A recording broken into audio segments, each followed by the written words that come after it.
Okay, let's unpack this. We are diving into a time capsule today, but it's a time capsule with some really profound lessons for how we communicate now. It really is.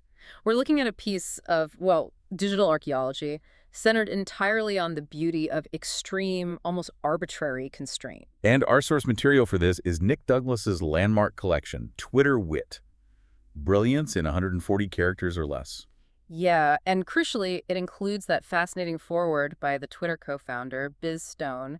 And this isn't just, a book of jokes. It's more like a manual on efficient communication, written right in the platform's early days. So our mission for you, the learner, is pretty straightforward. We want to understand that profound mechanical and cultural shift that happened when global communication was suddenly capped at just 140 characters. Right. We're looking at how this limit didn't actually restrict people. No, it did the opposite. Exactly. It fostered this new kind of democratic and globally connected form of rapid-fire humor.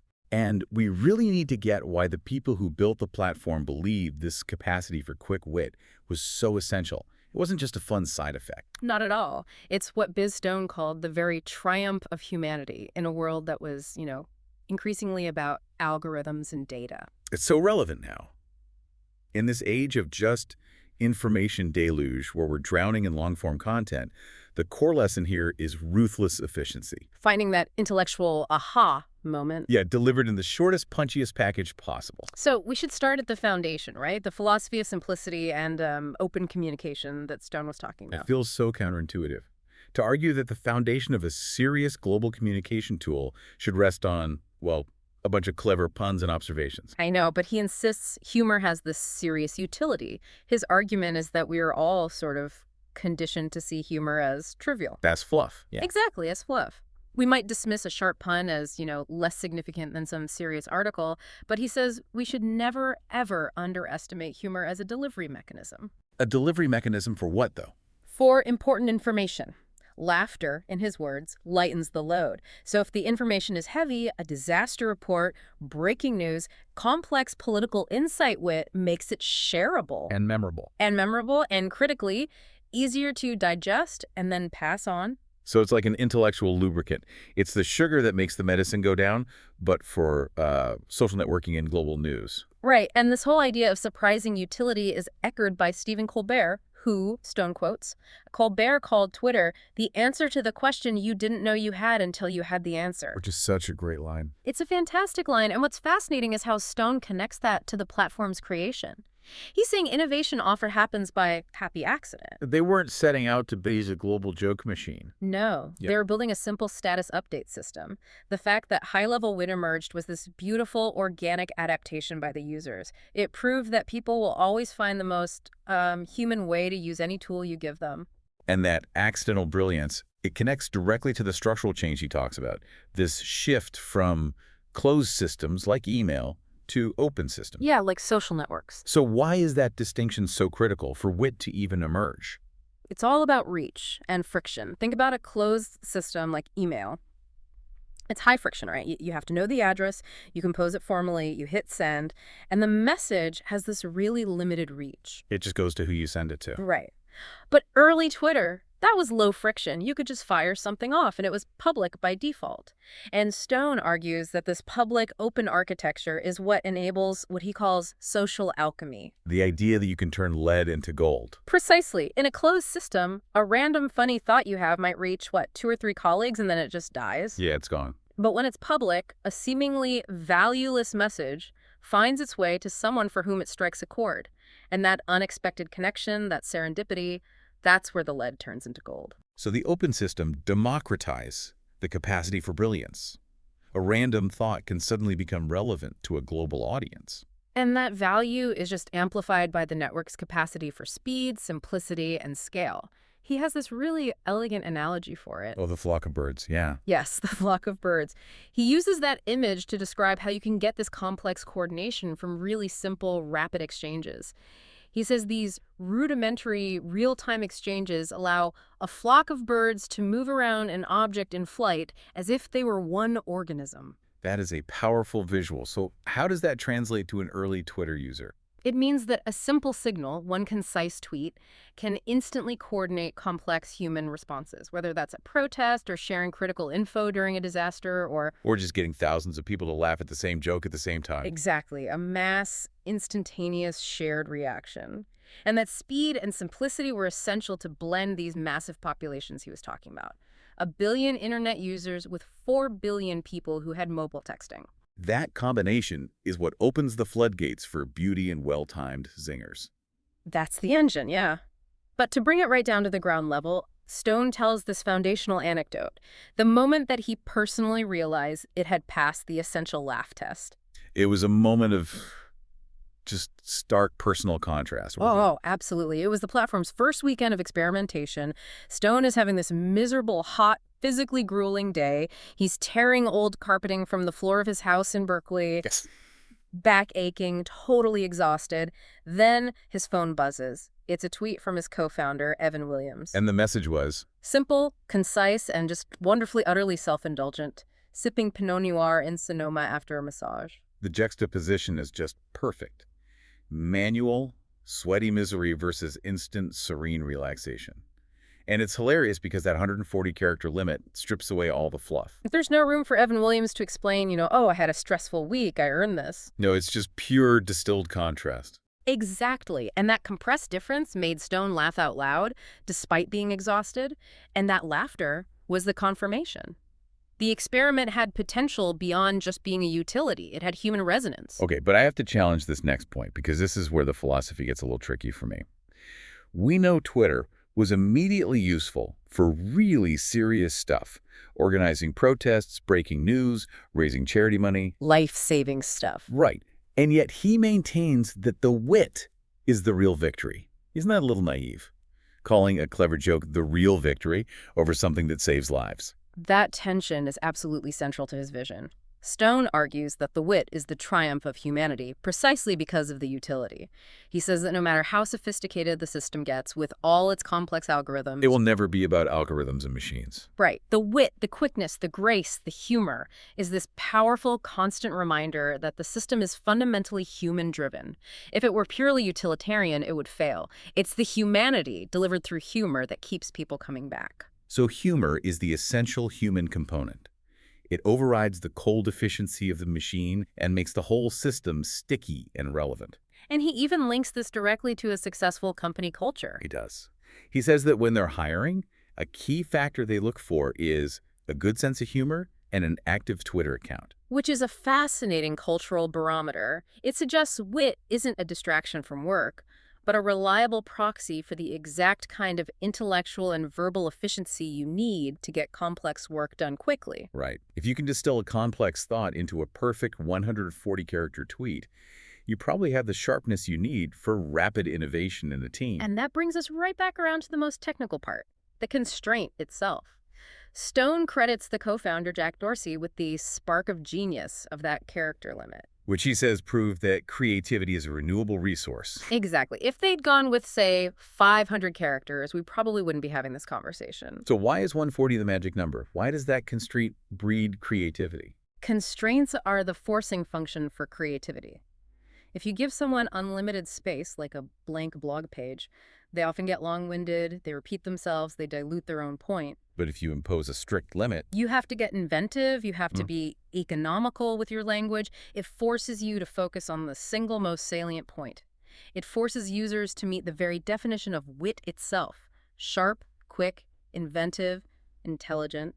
Stone calls Twitter a favorable mutation in the evolution of human communication. it's the ultimate evolutionary pressure on language. And we see that blend of sharp brilliance and necessary goofiness in the example he gives of his friend Philip. Right, Philip, who Stone describes as a musically and mathematically gifted serial entrepreneur. He was the perfect example of the kind of smart absurdity the platform encouraged. And the tweet he sent in the middle of the night, that perfectly encapsulated it all. He tweeted, "Taking a bath? Come over if you want to learn about water displacement." It's a masterclass in compressed humor. It has the mundane update, the geeky intelligence with Archimedes' principle, the completely absurd invitation. And the quick, sharp delivery, all in 140 characters. It's an intellectual flex disguised as a goof, and it just creates this unexpected human connection. It sets the stage perfectly for the core of the book, which moves from the founder's grand philosophical vision to the editor's practical analysis, the actual art and discipline of crafting that perfect one-liner. Right, and Nick Douglas, the editor, he starts with the user perspective, that raw confessional need that Twitter meets. He quotes a user, Henry Birdseye, who just captured it perfectly. What was the quote? Twitter is that friend you can turn to and say, this is bullshit when there's no one else around. It's the essential sounding board, available 24/7. And this function quickly dictated the form, leading most of the interesting users to just ignore the original prompt, "What are you doing?" Yeah, they realized the platform was built for something else. Douglas identifies what it served well: on-the-spot news, functional questions like, anyone know a lawyer? And of course, Whining and bragging. whining and bragging. But Douglas asserts that the platform's destiny, what the constraints naturally guided it toward, was the witty one-liner. And that destiny is just inextricably linked to that brevity requirement. As Douglas notes, comedy always takes too long. The easiest way to improve any joke is to shorten it. And Twitter forces that improvement by default. It's a rigorous, unforgiving editor. You have to cut every extra word, every unnecessary clause. That's why even famous wits, people who make a living with words, struggled with it. He specifically mentions Russell Brand, who's famous for his, flowery, verbose style. He had to snip out the spaces between words just to fit a three-sentence joke in. It shows that even the masters of language had to submit to the machine. And the result is this beautiful economy of language. I mean, think of that ultimate example, the 7-word joke from Tony D. You know what this guitar needs? Lessons. No setup, no context, just punch. High-efficiency humor. Douglas compares it to the modern haiku, substituting cherry blossoms for wisecracks. Brevity truly becomes the soul of wit. But this commitment didn't just happen individually. It fostered an entire culture of star consciousness. And this is the democratic beauty of it. Anyone could write one funny tweet, but turning it into an obsession that required a community and a way to track it. This was where those third-party sites like Favorite and Favoritor came in. Exactly. They weren't just popularity contests. They were curated meritocratic systems for discovery. They tracked the most starred tweets, so they were effectively highlighting the best one-liners. So for you, the learner, if you wanted to find new people who were consistently brilliant, you just check the Favorite charts. And this whole community was built around the shared pursuit of the ultimate punchline. And it led to real-world connections. The wit wasn't just digital, it became social. It really did. The book highlights so many examples, like the romance between Avery Edison and Abby Finkelman, who met and got engaged over their shared Twitter wit. And even more significantly, it led to professional creative work like Scott Simpson, Merlin Mann, and Adam Lisagor creating the comedy show You Look Nice Today after connecting on the platform. So to summarize this dedication, Douglas calls them the anti-Algonquin Roundtable, which is, it's high praise, but also a point of contrast. Right, he's drawing a clear line to the past. He invokes Dorothy Parker's assessment of the original Roundtable. Just a bunch of loudmouths showing off, saving their gags for days, waiting for a chance to spring them. Parker was cynical, but her description highlights that the Algonquin wit was performed, staged, for an exclusive inner circle. But the key difference for the Twitter wits, Douglas argues, is the truth component. Parker claimed there didn't have to be any truth in an Algonquin wisecrack, but Twitter wit was fundamentally populist and often politically grounded. That's the defining contrast. These wits were delivering instantaneous populist political commentary, especially during the 2008 election. They weren't staging a joke for a dinner party. They were reacting immediately to shared events. Right. And the constraint made these truths highly effective. I mean, when Sarah Palin's daughter's pregnancy was announced, the chatter was intense, but John Gruber cut right through it. What did he tweet? He tweeted, "The press should only pay as much attention to this story as they would have if, say, Chelsea Clinton had gotten pregnant at 17. In 140 characters, he provides historical context, critiques media hypocrisy, and delivers a clear political position. It's incredibly efficient. And then there's the ultimate distilled verdict on the second presidential debate from Scott Simpson. Oh, that was just 2 words. Just 2 words, that one. Concise, universally understood commentary. It proves the constraints didn't trivialize political thought. They forced it into bumper sticker effectiveness. So now that we get the philosophy and the cultural drive, let's get into the actual mechanics, the writer's perspective. Okay, yeah. Beyond politics, the primary function for millions was just simple commiseration and stress relief. Douglas likens the platform to having Jim Halpert from The Office always ready for a grimace at the camera. We share our jobs, our families, our personal foibles. And it's interesting how this confessional nature extended even to celebrities, like Stephen Fry live tweeting, getting stuck in an elevator. That real-time celebrity whining is fascinating. It validates everyone else's petty complaints. It strips away the pretense. But even more interesting is the use of alternate personas, where the constraint lets these elaborate, often dark fictions flourish. The 140-character limit is a perfect vehicle for that. Yeah. You don't need 1,000 words of backstory. You just need one perfectly crafted line to establish a whole character. And you see the whole spectrum. The whimsical, like the Lord your God, the sarcastic, like hot Amish chick, and the political satire, like fake Sarah Palin. And then there's the truly dark fiction, where the one-liner can hit like a psychological gut punch because there's zero preamble. Douglas cited this dark example from a user named Fireland. Why should I be the one to take the kids to see their psychologist? I don't even love them. Oof. The speed and the casual presentation just make that line land with shocking force. Right, because the format suggests it's a throwaway thought. Even if it's this elaborate fictional persona, it compresses a lifetime of bad parenting into one brutal sentence. Okay, so for you, the learner, who is always interested in high-efficiency communication, this next section is key.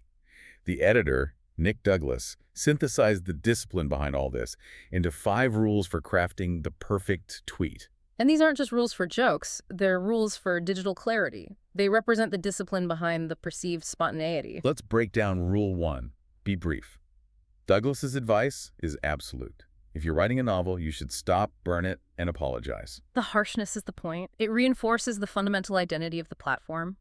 A witty tweet is a short burst. If you need 1,000 characters, you need a blog. You're violating the contract with the reader. Rule 2.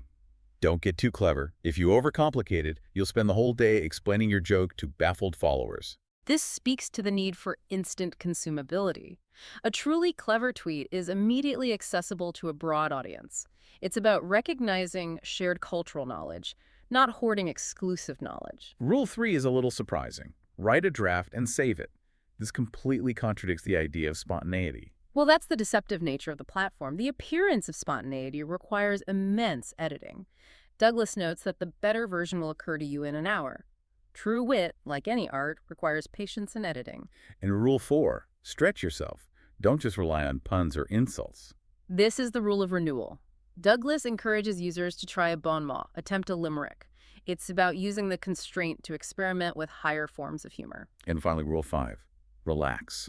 Don't let the pressure to be funny be counterproductive. The next tweet will be funnier. It's an essential acknowledgement of the creative process. If you're desperate for a joke, you force it, and forced humor rarely works in this format. The next opportunity to succeed is literally seconds away. This dedication to crafting perfection also spawned its own supporting technical infrastructure. Tools that were absolutely essential for the obsessive wit. This is critical for you, the learner, to understand. The serious wits weren't just tweeting from the cuff. They used technical tools to spend hours crafting a single witticism. What were these essential tools? Well, we mentioned Birdhouse for saving drafts on an iPhone, directly addressing Rule 3. Then you have Farvard and Fivetter, which are essential for reading what's popular and teaching you what high-quality compression looks like. I find TweetDeck fascinating, though.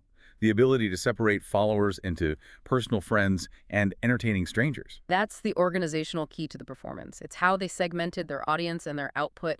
One feed for life updates, another purely for performance, where every single line had to be a pitch-perfect joke. And then there's Twofer, a tool for scheduling tweets that just perfectly illustrates the commercial discipline involved. Right. If a burst of inspiration hits you at 3 a.m., you could schedule that brilliance to spread out over the next 2 days because timing was everything. They knew when their audience was most active. This was internet comedy is serious business.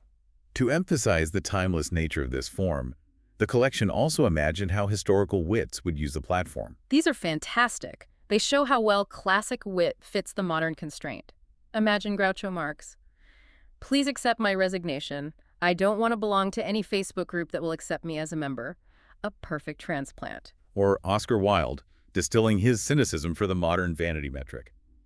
The only thing worse than being retweeted is not being retweeted. Even Nietzsche gets adapted for modern fan culture. Insanity in individuals is something rare, but in groups, parties, nations, and fans of 2.5 men, it is the rule. And my favorite, Dickens, acknowledging the information age. It was the best of times, it was the worst of times, so I voted for Thursday. All of this analysis, it leads us to the final section, the actual content, the thematic sources of brilliance that the authors found. Let's start with the most universal wellspring of humor and stress: family.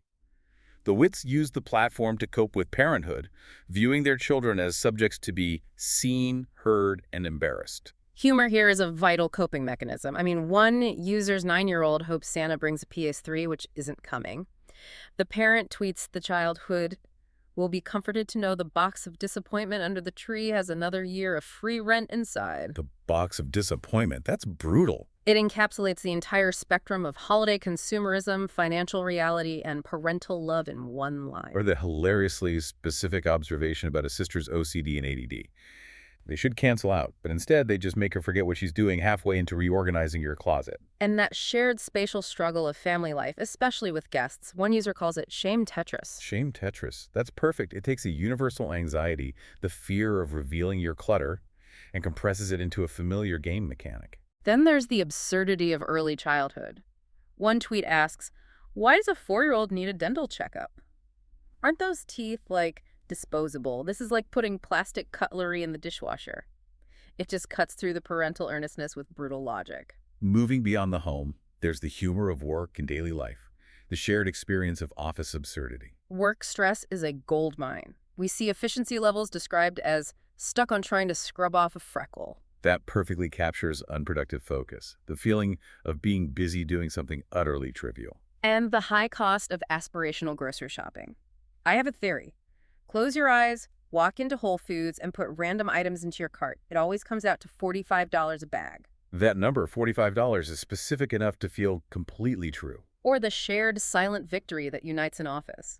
Just knocked a Twix loose from the vending machine with sheer brute force. As usual, the entire office pretends to be unimpressed. That resonates because every single office worker has either done that or desperately wanted to. And the simple pleasure of an excuse for time off. I cut a chunk out of my thumb at work today. Half day, booyah! The injury is immediately outweighed by the opportunity for escape. Next, we revisit politics and cultural irony, which Douglas memorably compared to holding presidential debates via bumper sticker. It demands maximal ideological punch in minimal space, like the proposal for utopian behavior. I propose every American get one free killing. We'd all be nicer to each other because you'd never know if someone had used theirs up. It's dark, immediate, and uses an absurd premise to comment on real social niceties. Or the multi-layered critique of U.S. priorities. Kevin conservatives, support your commander-in-chief. After all, we're fighting 2 wars. 3 if you count the war on Christmas. That compresses the entire culture war into 2 sentences.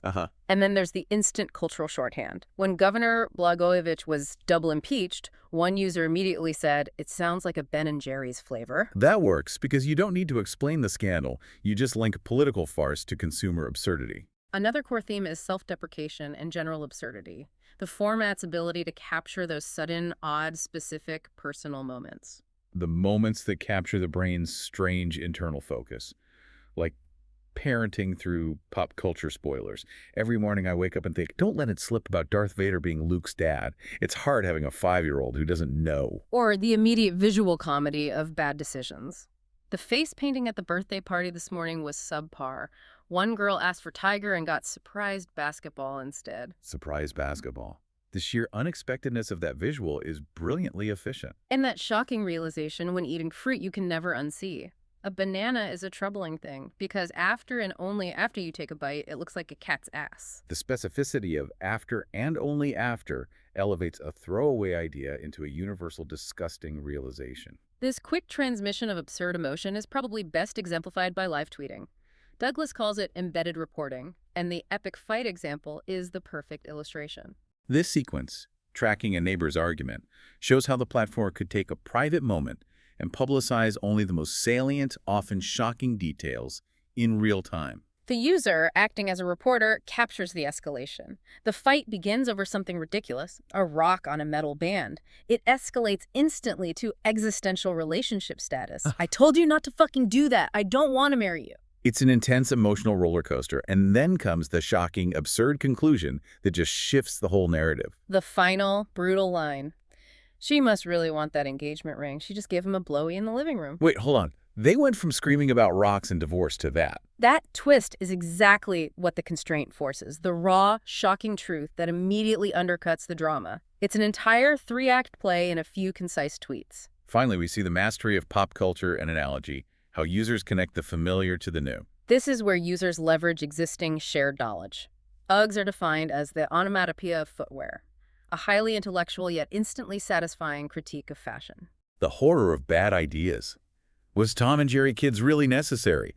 Was the original's dry, too academic humor flying over anyone's head? Or the enduring critique of tribal tattoos likened to a wallet chain that you are never ever allowed to take off. And the brilliant, terrifying mashup of a Law and Order Christmas Special Victims Unit. This entire collection, from the philosophy to the one-liners, underscores the singular achievement of that 140-character constraint. It didn't limit human expression, it funneled it into its most concentrated, inventive forms. So what does all of this mean for us, the learner, navigating today's absolute fire hose of information where brevity is so often lost? It teaches us about efficiency and critical thinking. It shows that even seemingly trivial communication, when you analyze it, offers profound insight into human nature. But more practically, it proves that true clarity and impact often come from deliberate constraint. Forcing the sharpest idea to the surface. Exactly. To be truly persuasive or funny, you must first be brief. Which brings us back full circle to Biz Stone's original belief that wit is what keeps open communication flowing. It's the human anchor in a sea of data. So if that's true, we have to ask the final provocative question. We are long past the 140-character limit now. Platforms allow for massive essay-length posts. And here is the paradox we're left with. If that limit defined the platform's golden age of wit, what happens when that core constraint is eliminated? Does the freedom of unlimited characters risk losing the very sharpness, brevity, and invention that made the early platform that favorable mutation it was meant to be? It's a question of whether volume and length will always inevitably dilute brilliance. Something for you to mull over the next time you write anything longer than a text message.